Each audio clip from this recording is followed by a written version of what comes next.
The morning after the wedding felt unusually quiet. Most of the decorations were still up. A few ribbons hung along the staircase rail, and the living room carried a faint smell of flowers that were already starting to wilt. 2 suitcases were placed by the door, ready for the airport. Our honeymoon flight was planned for noon. I woke up early, more from habit than excitement, and began collecting the last items for the trip: chargers, documents, my passport. But my passport wasn't where I had left it. At first, I thought I had simply misplaced it. Weddings have a way of scattering things through rooms and bags and pockets. I checked the dresser, then my purse, then the small folder where I keep travel documents. Nothing. I stood in the hallway, still holding the empty document folder. "Why do you have luggage?" I asked. My husband took a slow sip of coffee before replying. "I'm going on the trip with Mom." For a moment, I thought I had misunderstood our honeymoon trip. I asked again. He nodded casually. "You can stay home. We'll reschedule something later." My mother-in-law placed her suitcase beside the others near the door. "You shouldn't make this complicated," she added almost kindly. "He paid for everything, so naturally he decides how the trip works."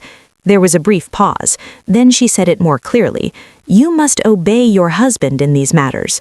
The sentence hung in the air as if it belonged to another century. I looked at my husband. He didn't correct her. Instead, he leaned against the counter and shrugged slightly. "It's not a big deal," he said. "Mom hasn't traveled in years. I thought this would make her happy." "And my passport?" I asked. Another sip of coffee. "You probably misplaced it." Something about the calmness of the moment felt almost theatrical, like a scene they had practiced. The suitcase by the door, my missing passport, the convenient explanation about money.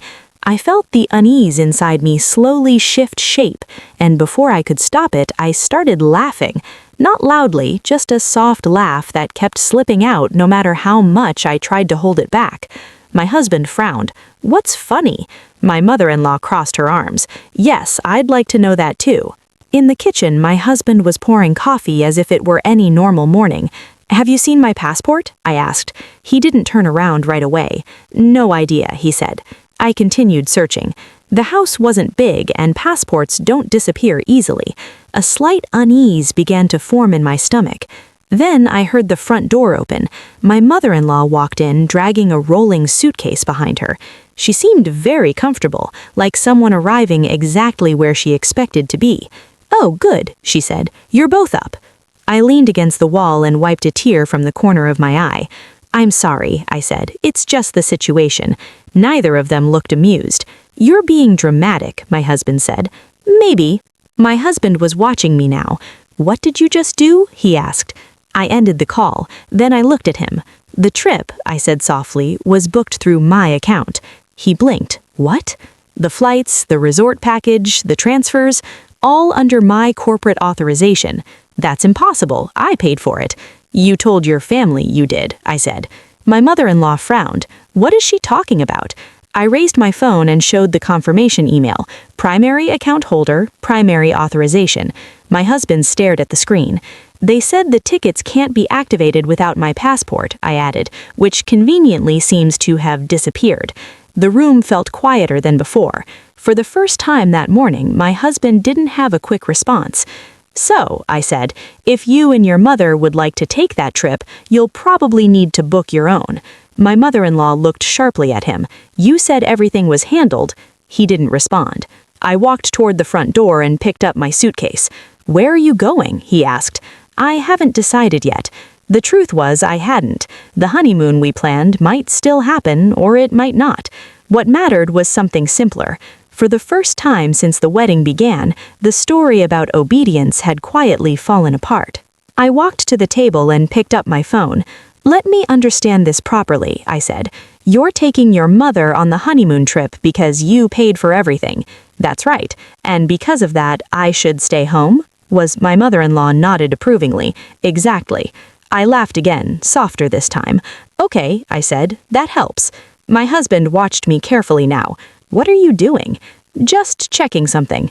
I opened the email thread with the travel agency. Months earlier, when my husband had struggled to finalize the bookings, I quietly stepped in. My company maintains a corporate travel account, and it is often easier for me to arrange complex reservations through it.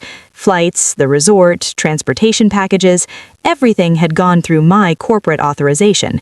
At the time, it didn't feel important who technically paid. Apparently, it mattered now. I sent a short message to the agent handling the booking. Primary traveler authorization withdrawn. Please pause ticket activation until further confirmation. A reply arrived within 2 minutes. Then my phone rang. The agent spoke in the calm, careful tone professionals use when paperwork is involved. "We received your request," she said.